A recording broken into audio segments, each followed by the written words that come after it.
Welcome back in. Titans Talk here on News Channel 5+. I'm Jonathan Hutton. We're taking your phone calls at 615-737-7767. Coming up a little bit later this hour, we'll revisit some of what Ken Wisenhunt had to say today at St. Thomas Sports Park.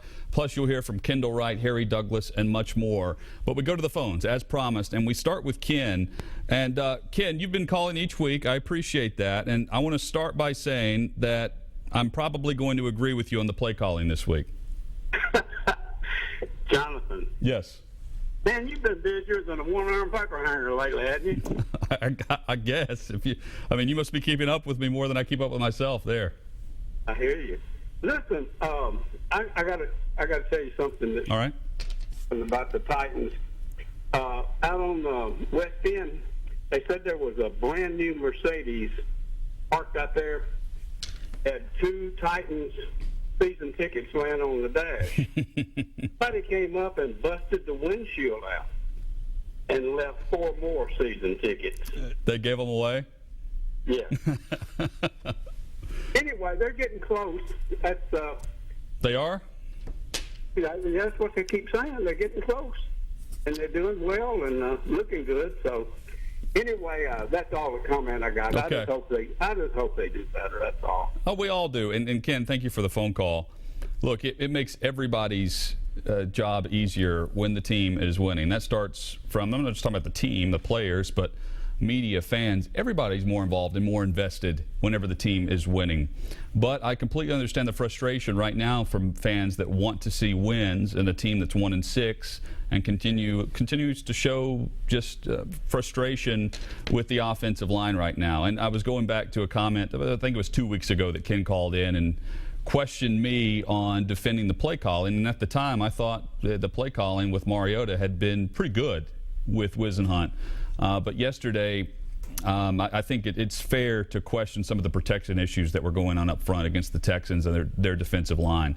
Let's go to Dave on line 2. Dave, welcome in. Yeah, how you doing? All right, man. Okay, it's David. I call all the time. Yeah. Okay, I don't want to hear no more excuses. This coaching and this coach, I just don't think he's the right fit for the Titans. I mean, every week in and week out, you got veteran players on this team. And somebody, I just don't understand, why did somebody don't get in somebody's face? He stays on the sidelines. He's just walking up and down. He's quiet.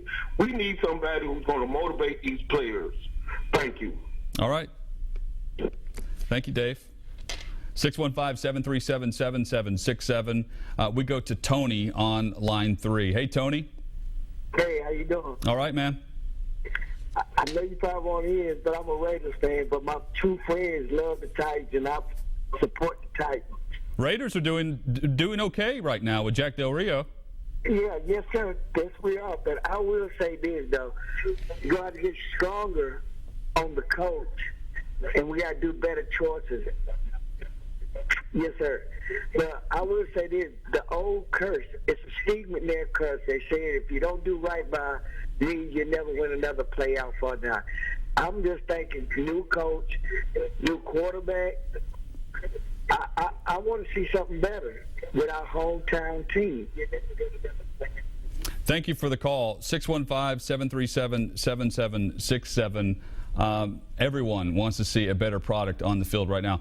I was talking earlier on Midday 180 today on 104.5 The Zone. They lost by 14 points yesterday, and it felt like a 30-point loss in Houston.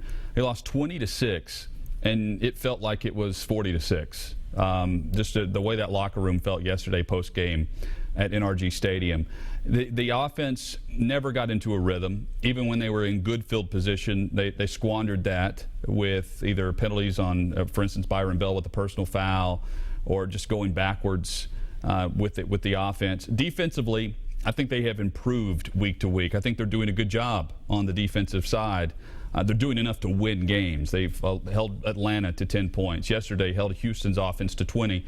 That should be right in the ballpark, if not above that line, that threshold to win in the National Football League. Let's go to Jackie next up. Jackie, welcome in.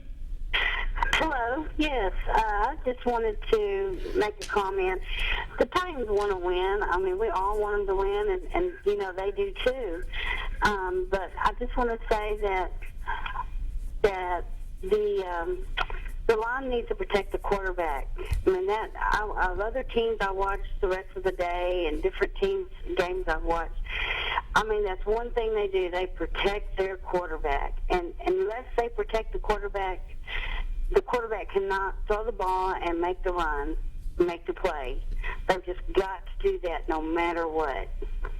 Jackie, thank you. A great comparison to the Texans' defensive front. Look at what Indianapolis did a couple of weeks ago. Matt Hasselbeck filling in for Andrew Luck at quarterback, and J.J. Watt had 2 tackles in that game. You were asking yourself, where's J.J. Watt? Is he playing? Where is 99? He was in the game.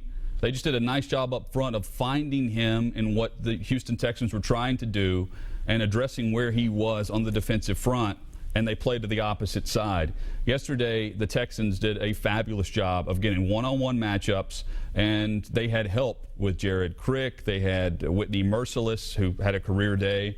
It was more than J.J. Watt, but of the 14 quarterback hits, J.J. Watt accounted for 9 of those on Zach Mettenberger. And when you're going up against the best defender in football, personally, I want to see more of trying to block him instead of just putting one-on-one in some situations. I know Coach Wisenhunt said that they called for double teams or miscommunications, whatnot. There needs to be a better effort there than what we've seen recently going up against Houston and their defense. Let's go to Paul on line 2. Hey, Paul. Hey, Jonathan, listen, I understand all that, but I just don't.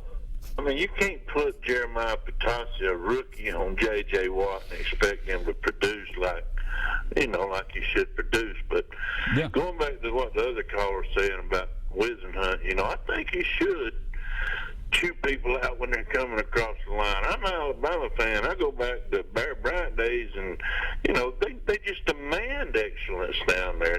They don't passively aggress, passively let this stuff go by and not hold somebody accountable for it. And what I'm not seeing on the team, in my eyes, is discipline. They just don't seem to be disciplined. And with that, I'll hang up. Okay. Appreciate it, Paul. I go both ways on showing the emotion on the sideline. There have been successful head football coaches that are very calm on the sideline, but demanded in the locker room. Wisenhunt will let you know how he feels about you as a player. I don't think there's any question about that with locker room speeches and direct one-on-one conversations.